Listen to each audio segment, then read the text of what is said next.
Assalamualaikum warahmatullahi wabarakatuh. Sahabat, Dr. Oge kali ini akan share pengetahuan tentang otak. Allah telah menciptakan manusia dengan sempurna, dan Allah telah memberikan kelebihan kepada manusia berupa otak. Tahukah Anda apa itu otak? Otak adalah struktur pusat pengaturan yang memiliki volume sekitar 1,350 cc dan terdiri atas 100 juta sel saraf atau neuron. Otak mengatur dan mengkoordinir sebagian besar fungsi tubuh, seperti tekanan darah, keseimbangan, cairan tubuh, dan suhu tubuh. Otak manusia juga bertanggung jawab terhadap pengaturan seluruh badan dan pemikiran. Oleh karena itu, terdapat kaitan erat antara otak dan pemikiran. Otak terbagi ke dalam dua, yaitu ada otak kanan atau right brain dan otak kiri atau left brain. Menurut beberapa percobaan, telah menunjukkan bahwa kedua sisi otak yang berbeda berperan untuk perilaku berpikir yang berbeda pula. Fungsi otak kanan adalah mengatur tubuh kanan, bentuk 3 dimensi, musik dan seni, penyatuan, subjektif, imajinasi, intuisi, kreativitas, dan emosi.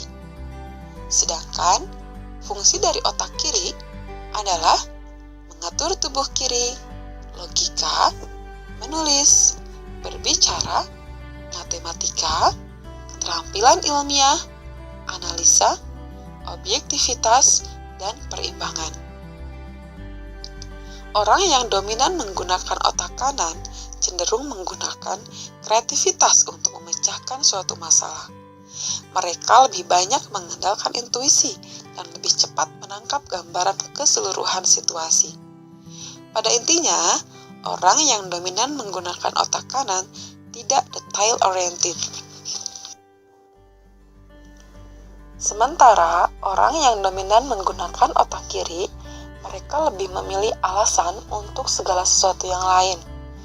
Mereka menggunakan logika rasional untuk mengidentifikasi penyebab masalah dan kemudian berpikir tentang bagaimana cara mengatasinya. Pada intinya, orang yang dominan menggunakan otak kiri adalah detail-oriented. Nah, untuk mengetahui diri kita dominan menggunakan otak kanan atau otak kiri, lakukanlah gerakan seperti gambar di bawah ini. Perhatikan gerakan yang telah kita lakukan. Kemudian, coba lihat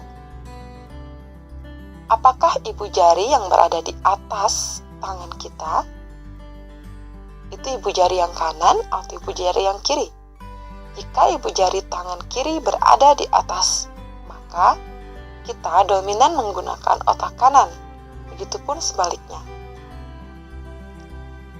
Sebelum menyimpulkan, mari kita lihat kebiasaan seseorang yang dominan menggunakan salah satu bagian otak kanan maupun otak kiri.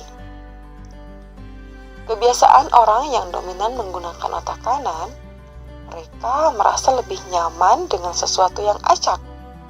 Paling baik belajar dari keseluruhan kemudian ke bagian-bagian.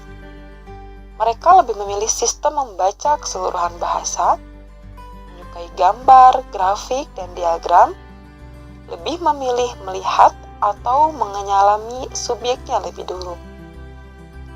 Mau berbagi informasi tentang hubungan segala sesuatu, lebih memilih yang spontan, lingkungan belajar yang mengalir, mengalami fokus eksternal yang lebih besar, dan menginginkan pendekatan yang tak terbatas, baru dan mengejutkan. Sedangkan kebiasaan orang yang dominan menggunakan otak kiri, mereka akan lebih memilih sesuatu yang berurutan. Belajar yang lebih baik dari bagian-bagian, kemudian keseluruhan. Mereka juga lebih memilih sistem membaca fonetik, menyukai simbol dan huruf, lebih memilih membaca subjeknya terlebih dahulu, mau berbagi informasi fakta yang berhubungan, lebih memilih instruksi yang berurutan secara detail, mengalami fokus internal lebih besar, dan menginginkan struktur dan prediksi. Jika kita lihat kebiasaannya, kedua otak kita memiliki kekurangan dan kelebihan yang saling menonjolkan salah satu di antaranya.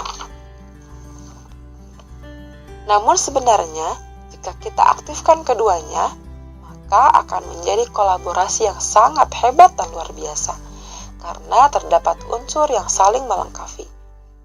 Jadi, pesan dari Dr. Oge sebaiknya kita dapat menyeimbangkan kedua otak kita, karena dengan seimbangnya otak kanan dan otak kiri, kita maka akan menghasilkan sesuatu yang sempurna. Sahabat, nantikan tips melatih otak kanan dan otak kiri kita di video Dr. Oge selanjutnya ya.